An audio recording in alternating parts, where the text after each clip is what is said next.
Hi, I'm Warren Zenna, founder and CEO of the CRO Collective, and welcome to the CRO Spotlight podcast. This show is focused exclusively on the success of chief revenue officers. Each week, we have an open, frank, and free-form conversation with top experts in the revenue space about the CRO role and its critical impact on B2B businesses. This podcast is the place to be for CROs, sales and marketing leaders who aspire to become CROs, and founders who are looking to appoint a CRO or want to support their CRO to succeed. Thanks for listening. Now let's go mix it up. Hey, this is Warren Zenna, the founder of the CRO Collective, and we got a great guest today.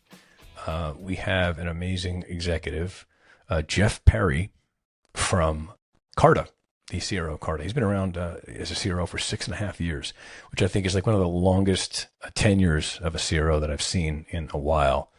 He's been at Carta for like almost 8 years, and he's got a great story, a really amazing career, and very insightful. And he also happens to work in a really interesting space for segmentation of compliance, governance, finance, and innovation. And it was a really great conversation. So listen in, and thanks for listening. If you don't mind, why don't you introduce yourself a little bit? I mean, a lot of people know who you are, but it'd be interesting to kind of give your amazing career you've had and kind of an interesting run you've had over the last like 15 years or so, particularly over at Carta, where you probably have, in my view, like one of the longest CRO tenures I've seen of anybody I've spoken to. So that's something I want to get into, but why don't you do that a little bit for the people listening? Yeah, sure. I'm born and raised in the Bay Area here, and I'll start there because I grew up in Belmont, right across the street from the Oracle buildings, and I ended up going to Santa Clara University and got out of school and spent a couple years at Merrill Lynch.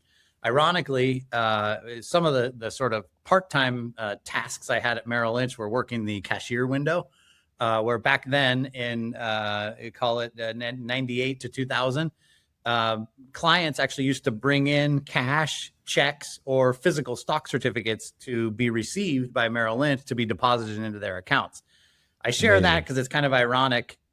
25 years later now, I'm at the company that eliminated the actual physical stock certificate. And it also, for me, career-wise, it was sort of the, one of these sort of triggering moments of, I remember a man came in and deposited a stock certificate, and I did the calculation on it. It was eBay. Beautiful stock certificate, yellow, red, blue, green, perforated stenciling off of the certificate. And I remember the calculation, it was worth somewhere around $225,000 in stock, that piece of paper. And it got me thinking, like, this is really cool for him. I want to go somewhere where I'm getting equity and have an account like that someday. And so one thing led to another, and that led me to through some connections and network and opportunity to work at Oracle. And I did booth and exhibit sales and sponsorship sales for the Open World Conference. And I did that for a few years. And then simultaneously, I had a bunch of friends from high school and the area that were in product sales in Oracle. And they kept hounding me like, you should come up and be a part of our team. You'd be great at it. And I was like, I'm not sure. I have a pretty good gig going here. Like, you're putting me on a real quota where I could potentially get fired. I'm not sure I'm ready for that. But one thing led to another, and I ended up making that move to the inside sales organization at Oracle and spent about 15 years there in a variety of different roles, multiple times asked to do different things and lead different teams or build new teams. Had an opportunity to help sort of rebuild the sales teams when we acquired Sun Microsystems, which is a great sort of career opportunity for me to kind of do what felt like a startup inside of Oracle. And I think that actually, I didn't know it at the time, but it kind of gave me the itch to like, how do I get to a smaller company where I feel like I can make a bigger impact, and ended up having a chance to move over to DocuSign. I spent 4 years there, and I helped scale the SMB organization. And then along with it, took on working on some of the verticals as well. And then that kind of same itch came back after IPO at DocuSign. Was like, wow, I'm still putting in the same amount of effort as I did in the early days at Oracle, but I feel like I can make such a bigger impact at a smaller company.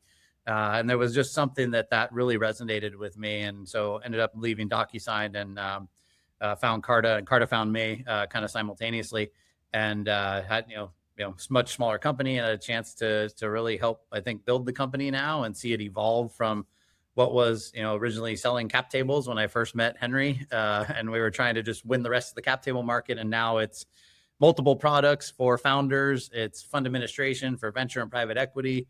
As of 3 or 4 months ago, we bought a law firm as well. So it's sort of multi-buyer, but also multi-products inside of each of these ICPs that we work with. And it's all obviously interconnected between founders, investors, and asset allocators. So I've gotten to do a lot of really fun, cool stuff. And I think we've built a great team here. It changes every day. Carta's fast paced. So we still operate like we're a startup in many ways. And it's been fun to see the growth trajectory. When I started, we were about 20 million in revenue, and things go our way here, we probably end up somewhere north of 600, probably 650 to end this year. Mm-hmm. So really good path. And then there's so much more coming too with all the things that we're doing with customers.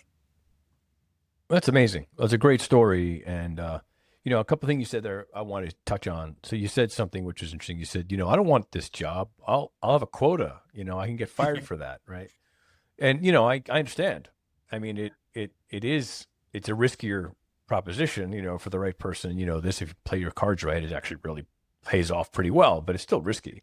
So what made the leap for you? Like, why did you decide all of a sudden that risk was no longer like a problem? Why did you make that shift? That's a pretty important one, Yeah. Some of it, I think, probably was just a little bit of like gaining sort of business self-confidence. I think I left college with confidence. I played baseball in college, and, as a Division I pitcher, you have to be fairly confident to stand out there and actually do that. So, I think I was probably finding sort of my own way in the business world, and like, there was a role that I had that was, a bit more stable and secure. And I think finally I realized, like, okay, for the future, I also saw like the earnings potential of others at Oracle and how successful they were. And I felt like that had a different path and trajectory for me than the role that I was in. And so at some point it was like, I also just looked at some of the people around there, and I was like, I feel like I'm seeing these people do it and do it well. I think I can do that too. And I always was like, I think pretty good at like finding, mentors or people that would help me and support me. And I feel like with the right kind of network of people around me, and I joined what was, a team mapped to selling to enterprise accounts. So Fortune 500 accounts at the time. And I had a really small group of people that helped really support me and teach me. And then from there, it was like, no looking back. And then understood. Yeah. Then, probably did that for probably 2.5 years or so. And then someone, I know who they are, that like just decided, hey, you should maybe be a manager. And I didn't think I could do that either, but someone saw some ingredients in me, I think, in sort of how I operated and how I ran my business as an AE, that I could potentially be a manager. And so the first opportunity to do that, and sort of never look back from there from a leadership standpoint, as far as my career path and the roles I pursued, and also really found like what I love doing and enjoy doing. Okay, that's really great. I mean, I asked that question for a number of reasons. The main one, that we're going to be talking a lot about the CRO role today, and the sort of profile of a CRO, like the traditional profile, which you obviously fell well into. I think me as well, right? Salespeople who grew up in the sales organizations and took these increased risks, and a different type of mentality than someone who's kind of getting paid for the work they do, and as opposed to earning the work that they earn the money they make through the opportunities that they can create, and that risk profile. How much of that do you think today's modern CRO needs to have? And I asked this question from this context, right? So traditionally the CRO came from sales. I mean, this is like where all CROs came from, probably for, I don't know, since the day was the entire instrument was born. That's not the case at all anymore. I can tell you now, because I do this, I'm speaking to CROs all week. I mean, that's all we focus on is this role here. And we're seeing like the profile changing a lot. Like a lot of people now don't even come out of sales. They come out of RevOps, or come out of marketing, or they come out of other types of, or even product. Some of these people do, Yeah. And mainly because the risk profile of the business is different. It's much more of a politically risky role than it is more of a compensation risky role, mainly because the competencies have changed. It's very numerical. It's very data driven. It's very spreadsheet driven. And also what's happened too is sales leaders who come into the role have a tendency to entrench themselves in sales activities, which diminish their ability to scope on the other things that are outside of the sales function that CROs need to focus on. And if they can't get out of that, they tend to, lean too much into the sales organization as their strong suit, as opposed to looking at the entire revenue operation. It's a different brain to be able to do that. And so I'm asking you this question because I'm curious, are you seeing the same thing? Like, you're in this role now for a really long time, but what's your sort of general, you're talking to a young person, let's say, someone who's like 20, and they say, I want to be a CRO one day, just like you. What would you sort of say? Would you say, well, go get a sales job? Or would you say what? How would you guide someone to the role, given your perspective on it right now? Well, I think I would say, are you sure you want like less hair and a gray beard and all that comes with it? I'd say the same thing. Why the hell do you want this job for? Yeah, probably the first. Yeah, so that would be the starting point of the conversation. But the reality is, I get asked this frequently, and to me, it's kind of an amusing question, because the reality is, when I started at Carta, we didn't have a CRO. I remember Henry called me, I think like a week before I actually started, and said, we hadn't really talked about your title. What should it be?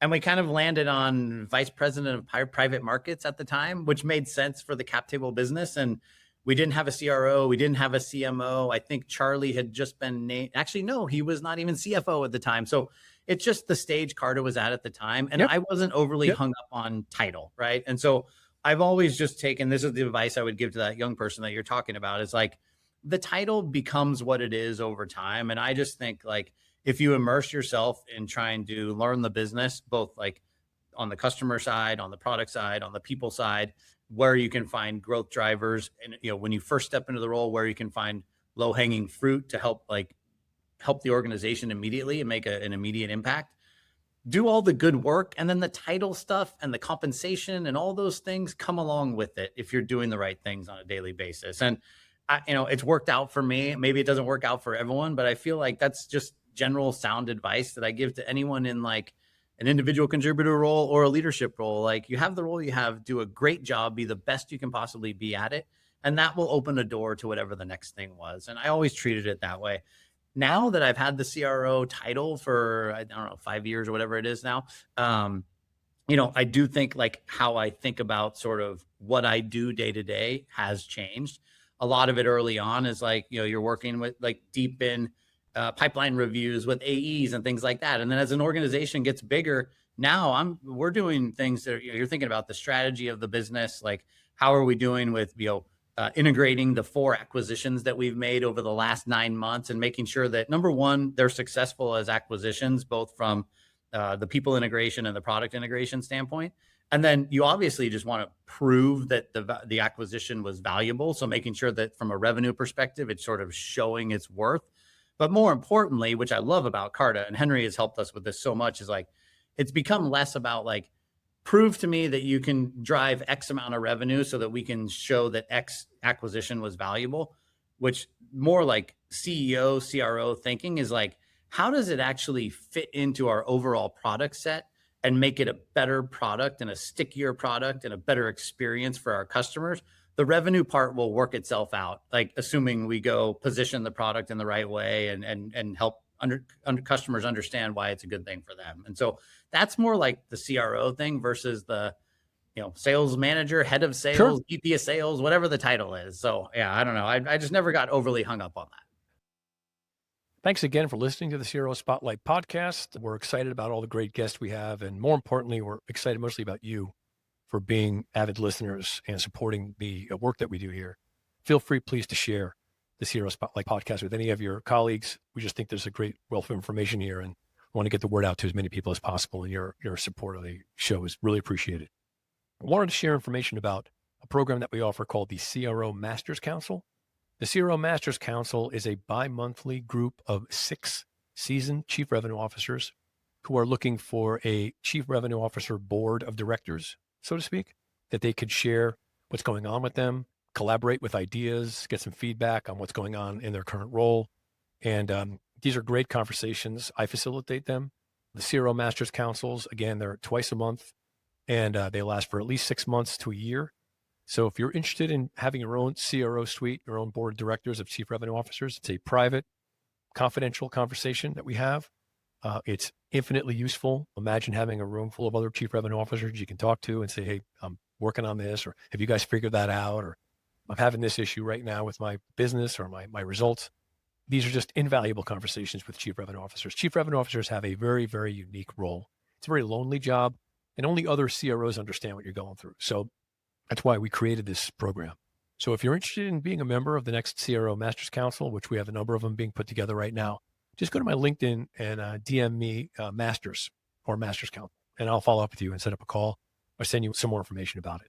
Looking forward to seeing you there, and thank you. No, it's great. I think that what you described is exactly what a more I say, because let's just kind of for the sake of semantics, kind of get clear on what the definitions are and what we're talking. Because we have pretty specific things here, and the reason we do is not everybody's in the same situation you're in, where they have a leader like that. Yeah. Most of our clients don't. What they do is they go in a situation where there's a board, and there's a PE firm that has an extremely structured way they run every company. And every title has a specific reason and a specific way that they're slotted and paid and compensated. It's a system, Yeah. And so they get slotted into it. Now that system has to be somewhat, transmogrified for each different company, but they're trying to run things basically the same way because that's how it works for them, right? It's a factory to some extent, and it works, right? They get their multiples, they move out, they go on. But if you're loaded into that sort of an environment, you don't have the ability of someone to say, just do your job well and we'll figure it out. They're like, okay, you do this and you don't do that. You're going to do this. You're not going to do any of that, and go for it. Right. Yeah. Yeah. So what ends up happening is the CRO role is uniquely difficult, as I have to tell you, because of the following, right? So one is, if in fact we've already agreed that the pipeline for CROs is mostly salespeople, they're coming up through a sales organization where they've demonstrated the ability to continue to grow revenue through acquisition models, and they can do that well. Great. We like that about you. There's a lot of competencies associated with that, right? You can persuade people, you can manage pipeline, you can manage teams, you can hit a number, all that stuff. And that brain is good for us for that role.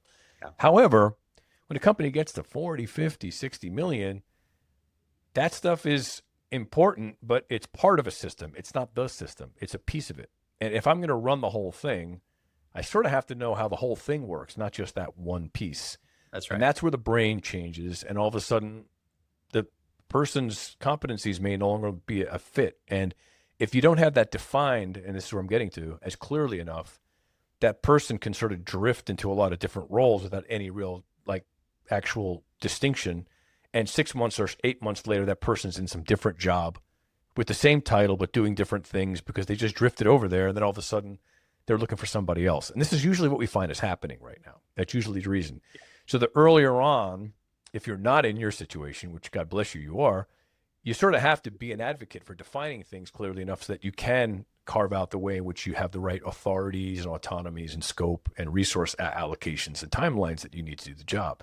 And so we're seeing that this is where the failure rates are, is that even if someone's really, really competent and they get this job, if the system that they're brought into doesn't accommodate them properly, they can get thrown all over the place and they can get kicked out regardless of how good they are.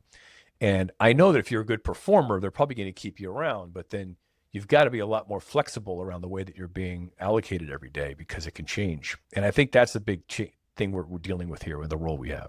So I said a lot. I want to know what your thoughts are on all that stuff. Yeah, no, I mean, a lot of thoughts on it. And you're so right. And I actually feel very fortunate the situation that I'm in now. And some of that is just kind of like, consistency and familiarity with, most of the board members have been pretty consistent since I've been here. I can't tell you how many, there was early days where I would come to a board meeting and then 2 or 3 of them I wasn't at. Most of it was taken care of by Henry. Now, the last couple of years, I've been on every board meeting and I know all of them and I know what they're going to ask and I know what they're thinking about. And so, you kind of guide the talk track of what you want to convey and share with them, but also what they want to hear and what they're concerned about, right? And so some of it is just being able to do that on a consistent basis.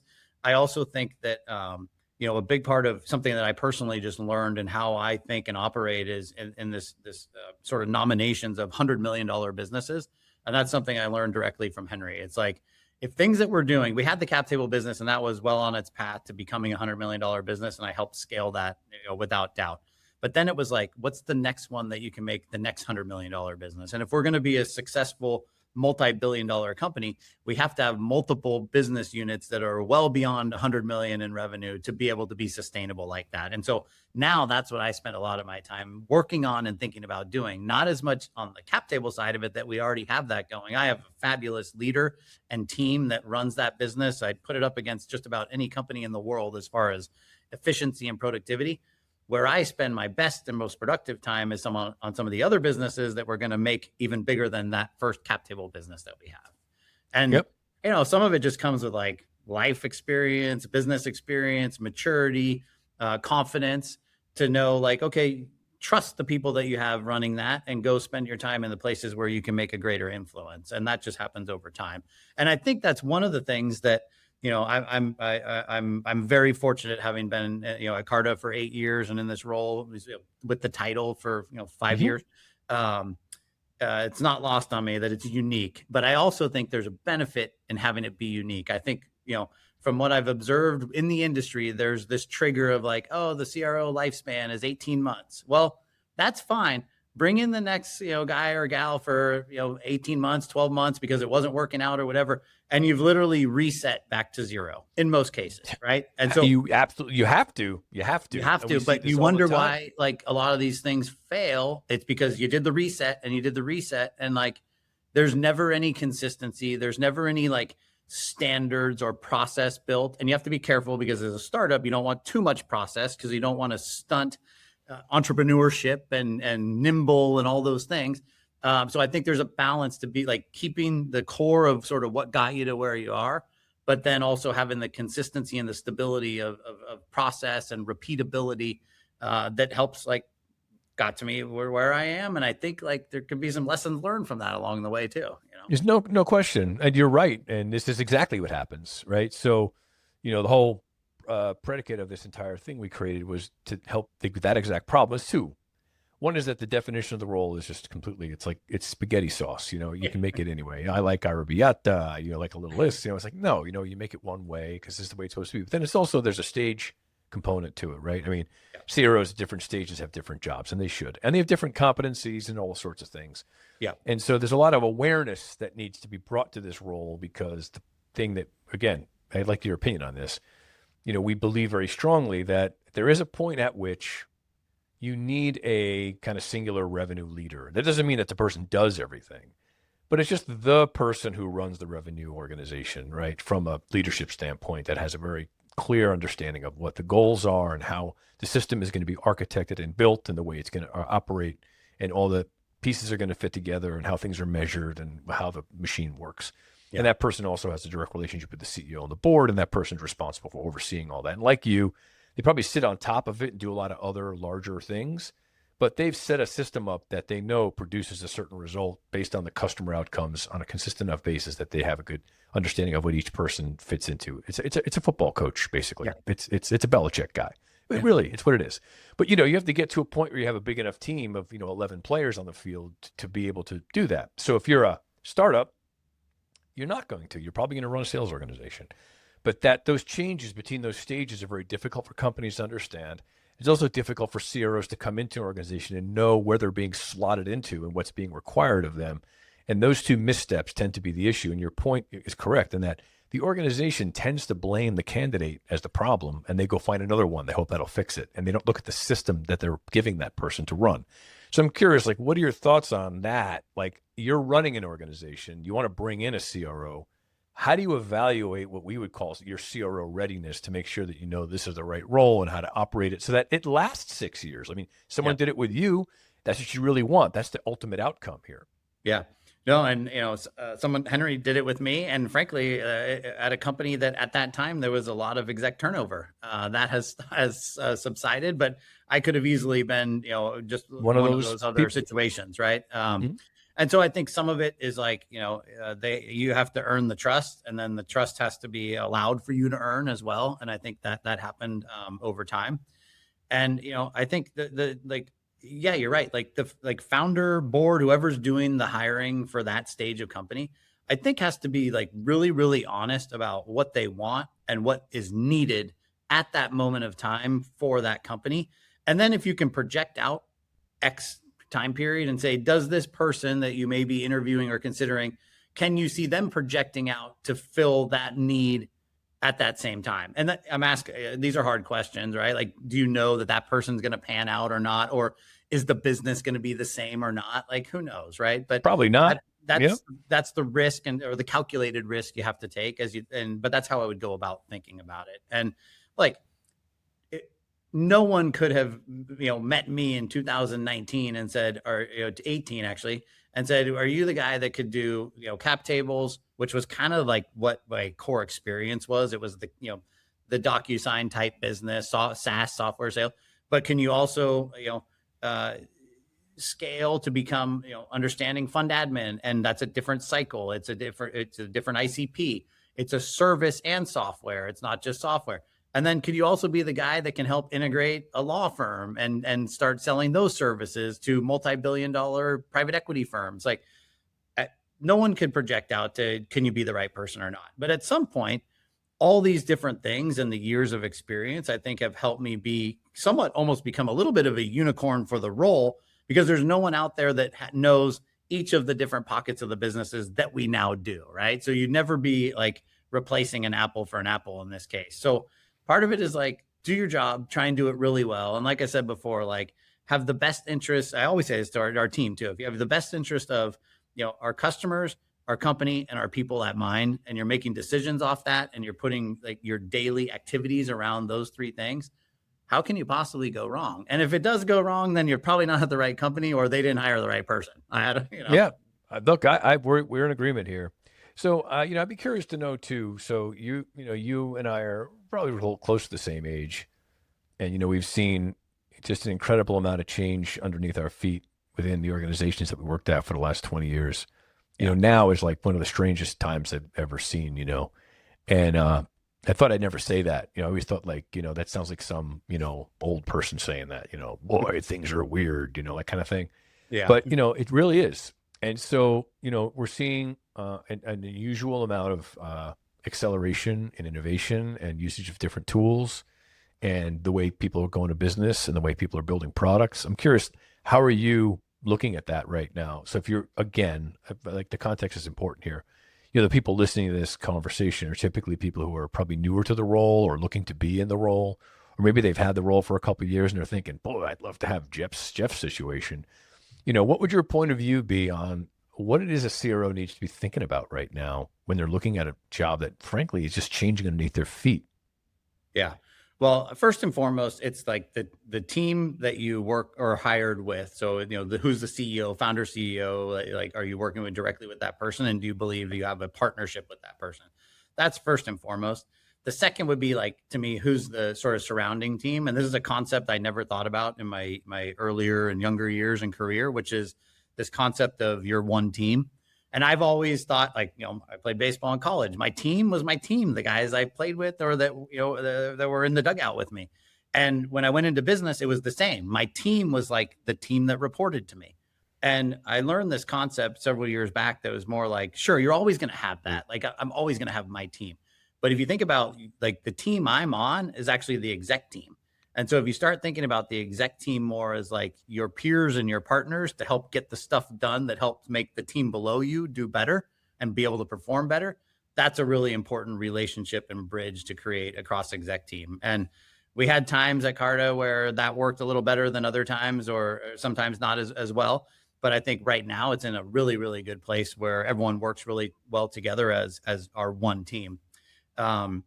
So that's a big part of it. And then the third is, I think we can't like not touch on this, but like, what is really different and unique about the job? And I've thought about this a lot as far as it pertained to my own career too. When you're at Oracle, like, how you're perceived is like how big your team is and how much headcount you have under you. It's like, you could look it up in the system, like, oh, so-and-so has X amount of people now. They must be really important, doing well, right?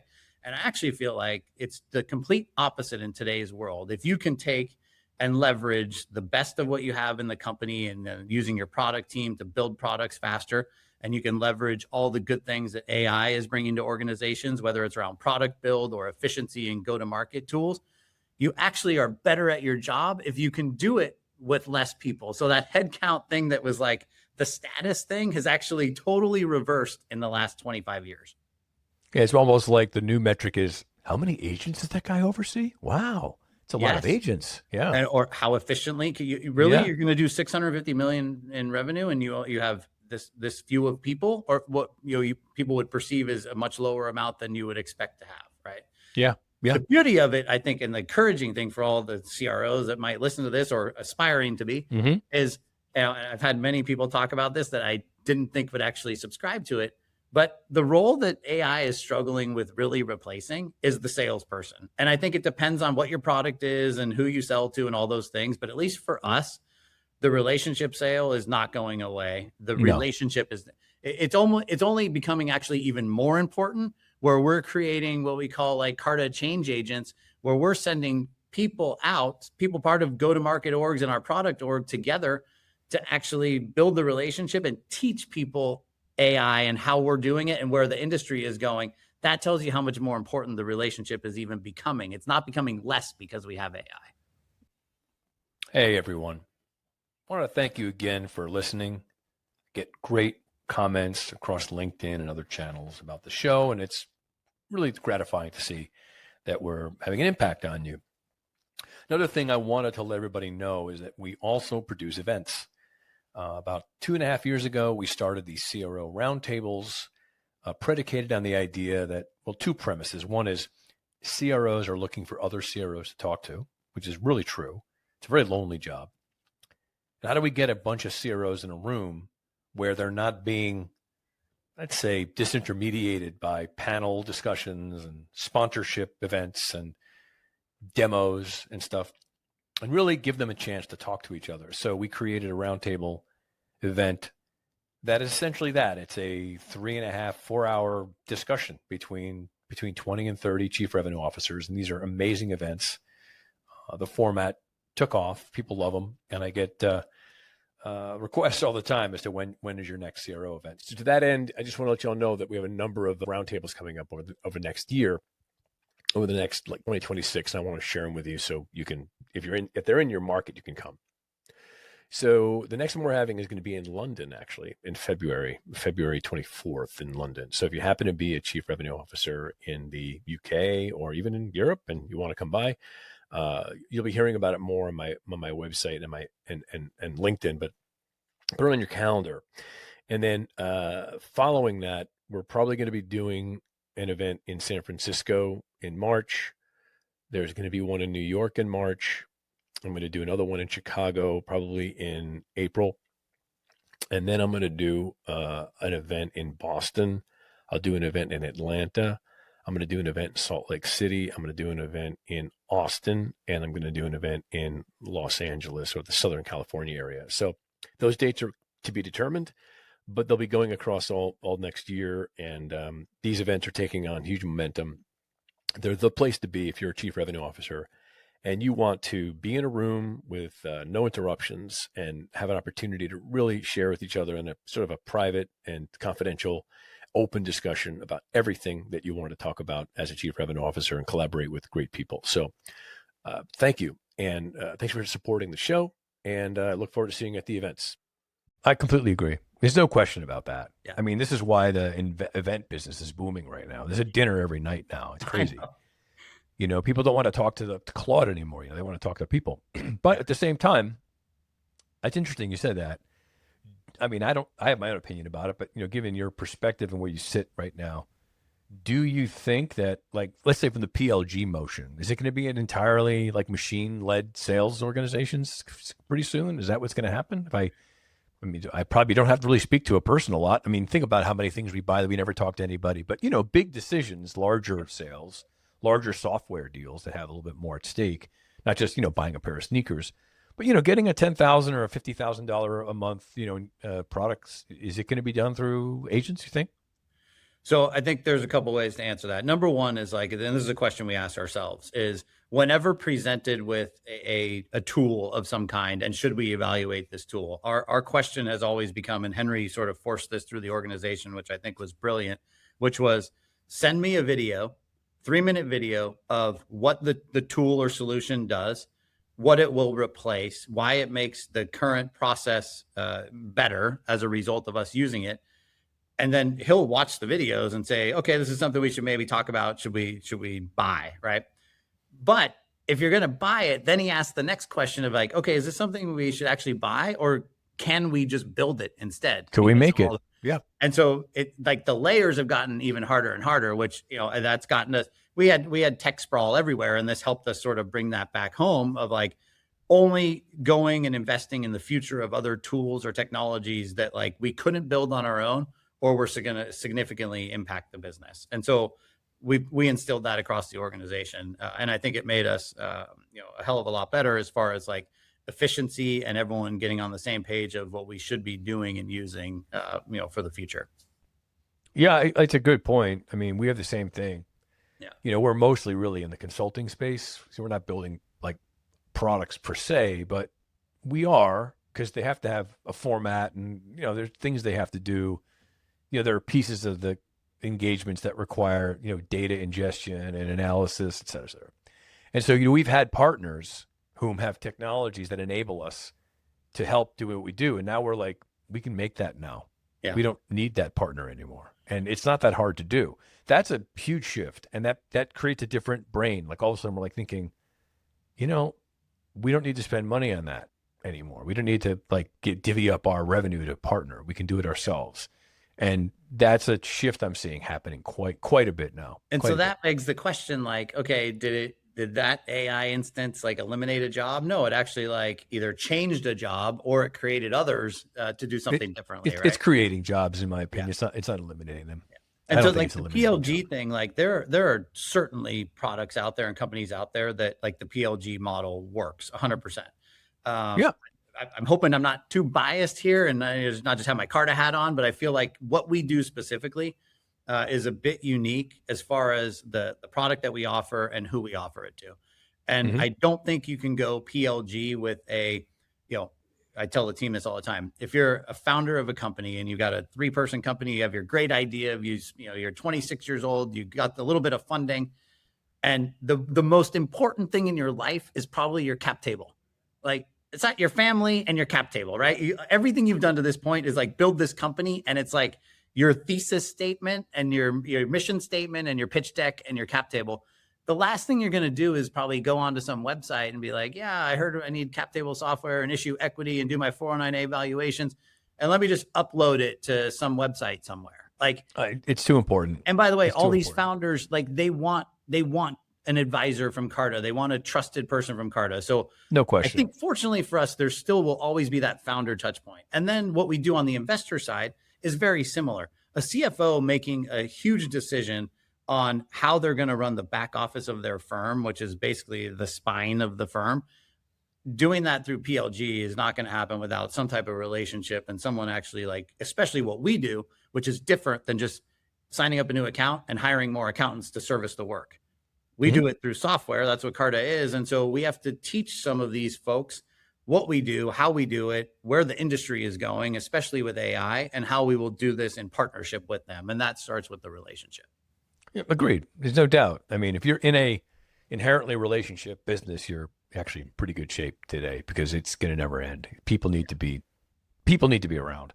I just do think that the middle stuff, the administrative, tasky stuff, that sort of segment is increasing. Like it's creeping into other things, which is fine. I think. Totally. I don't think it's a bad thing. I don't have some negative opinion about this.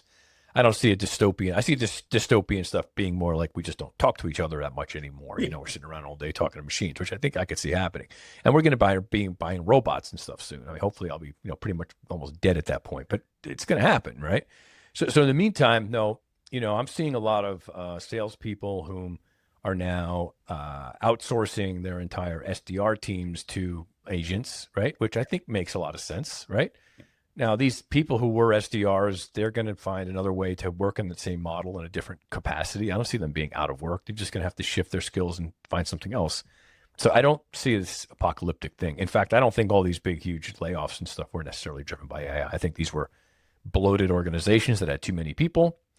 They always hire more people. They're pulling people off the marketplace to keep them from other people hiring them, and they can afford them, and they give them stuff to do. And then all of a sudden, it's like, well, we reached our plateau, so let's get rid of them now. And they did it at the right time to say, hey, AI, and realize it was just a write down. Yeah. I don't think it's what people thought. But anyway, I do think it's fascinating though, because your industry is heavily regulated. Yep. So there's other aspects of this. So how are you guys dealing with all the, governance and whatnot when you're dealing with this particular space? That's got to be really complicated. It is, yeah. I mean, that's the core of what Carta does. I mean, we handle financial information, whether it's for founders or investors, and so Yeah. everything we do, security is prioritized in how we handle that information that we have from them, and then like what we do with that data. And really, we haven't used data to create additional products yet, aside from one area where. Well, there's two things to that. Number one is we have one product, our total compensation product, where we've taken anonymized data of cash comp and equity and created the greatest compensation benchmarking tool in the world, because it comes from 55,000 cap tables that we have on the platform that is updating in real time. So it is the best of the best. And that's where we've used data as a product.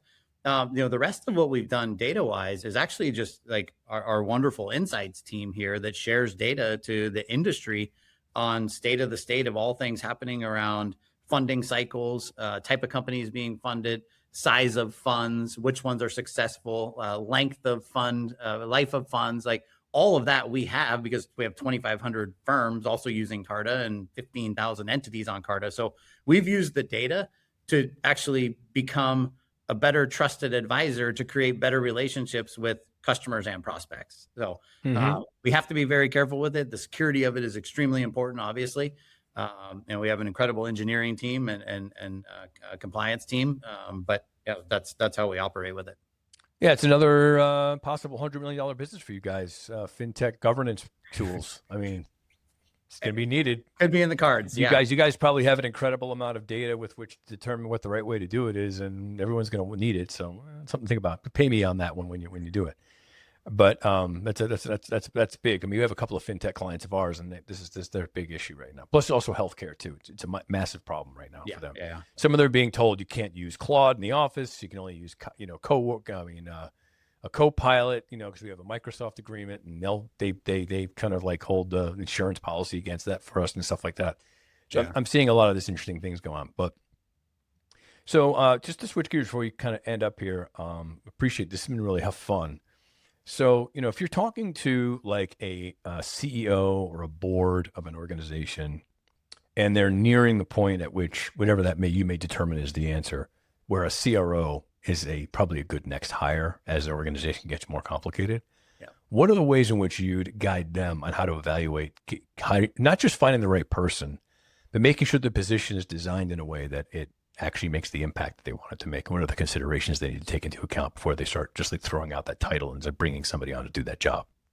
Yeah, I would definitely, as I think about my relationship with some of our board members, I would probably just try and rewind, back to call it 2019, 20 and say, at this time when Carta hired Jeff in 18, like it was VP of sales role, sort of standard for the industry. Like that title and role was fine. It was run the engine, scale it as fast as you can. That changed pretty quickly within a year and a half, and has just changed even more and more over the last 5 on top of that. So, I would say take a look at like what is needed in the moment to scale. But then more importantly, if you're looking for a CRO that can understand multiple business lines, how to make those operate together, understanding that they're all going to be at different phases of growth. They're going to have their own variables of challenges. They have their own variables of things that go well. But someone that can kind of stabilize all of them to get you these multiple paths to multiple $100 million businesses. And then I think, part of it is like, admittedly, I didn't have great experience in prior of like the, at Oracle, I didn't have exposure to RevOps. That was part of the machine, right? Like there's RevOps was behind the black curtain that just happened for you, right? At DocuSign, a bit more exposure to it. At Carta, you're basically involved in leading it. RevOps, sales ops, enablement, all those things like that. The person that has to be your CRO is someone that understands all of those functions and how they work optimally really well together. Right. And, currently I'm leading our demand gen team, and that's something that I didn't have before. Now I do. And I think it's great. Like we have an opportunity to make sure that everything that the demand gen team is doing and all the budget that they're spending and all the different things, search, live events, where we show up in industry events, all these things, are they all doing the right activities that are helping generate top of funnel or progressing existing pipeline to close? And that's it. And so us working more closely together me having an opportunity to be much closer to that team, I think is that much more helpful. And so can you find, as the board member or the hiring founders or exec team, can you find the person that can understand all those functions and how that puzzle needs to work really well with those pieces put in together? Great. Well, insightful, and I appreciate it. And again, so everyone knows where you work. What are you working on, and what would you like everybody to know a bit about, so you can make sure that that gets communicated across everyone listening right now? Yeah, well, thanks for I've enjoyed the conversation. Thanks for the opportunity to chat with you. Sure. Yeah, Carta's changed so much. As I mentioned, the cap table business, continues to do really well. Our fund administration on the venture capital side, really doing well. We've put a ton of focus over the last 2 years on the private equity and private credit portion of the segment. So there's a lot more work to do there. Every month now, we're winning new big private equity firms onto the fund administration platform. And then we're also adding in the acquisitions that we've done. Like we acquired a CRM to add to the fund administration platform. We do K1 taxes for firms as well. So most people think of Carta as like the cap table business for founders, and it is so much more than that. And then, lastly is Carta Law. And if you think about if you're a firm that is spinning up a fund, all of the basic compliance and risk legal services you have to go through to start that fund. We now do that through our AI law firm, and we'll do that at basically a fraction of the cost to be able to do that. And those are repeatable things that we can do much more efficiently and at a much better cost for customers. And so kind of becoming this one-stop shop for venture and private equity firms to be able to run all the things that they need to do to start a firm and spin up funds as they need to. Great. Well, amazing career. Thank you so much for your insights. Really great to meet you. I'll be out during Dreamforce. Who knows? We'll bump into each other.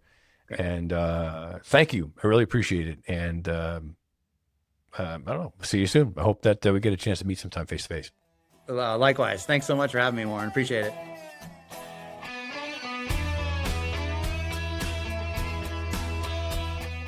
Thank you for listening to the CRO Spotlight podcast.